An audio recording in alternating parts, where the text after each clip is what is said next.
The Duke got started in a typical after-work session. We were discussing an upcoming trend in France at the time that was Supermotard. And our idea was to create a bike that follows that trend, but comes as a stock bike from an OEM. And at the time we were working on the new LC4 generation, and the talk went on, and then we had a tape there, and we had a cutter, and then we started to cut things off and tape things away to get an idea if we could turn LC4 into something like a Supermotard. And that was the first attempt.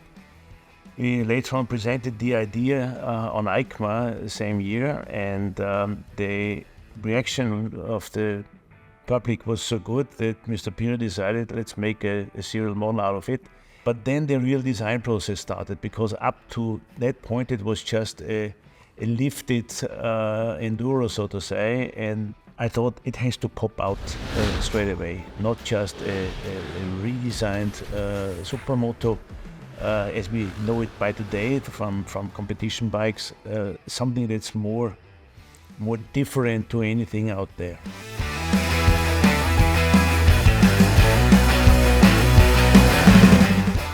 When we designed Duke 1, Kiska was a three-people company, basically, and something that no one can imagine by today is it was a three-people company without a computer.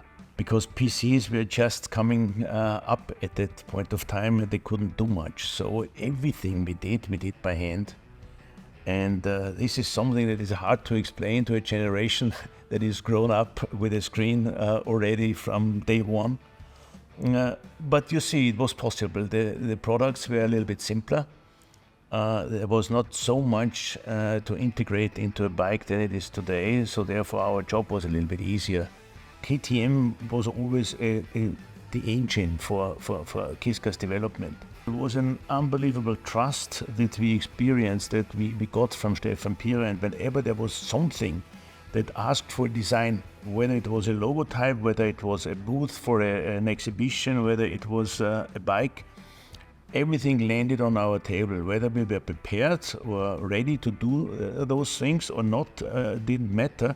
The trust was given, and also the chance to learn step by step what was needed. There was no bike out there that could do what a Duke offered. Street bikes at the time were all very heavy monsters, a little bit overpowered, not very good suspension, frames that flexed a lot.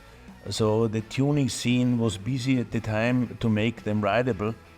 And then there comes something out that is a weapon already designed to be like that, with all the necessary ingredients, proper suspension, a lot of torque, super light. I think that was new, and the feeling that you experience when you ride a Duke is still something that is incomparable. It was back then and it is today. We never have changed the Duke story. We just have evolved it. We made it probably a little bit more drastic and a little bit more radical, but it's the same content now over 30 years, and I think this is what's important, and very, very often people forget about it, that legends are built over a long period of time.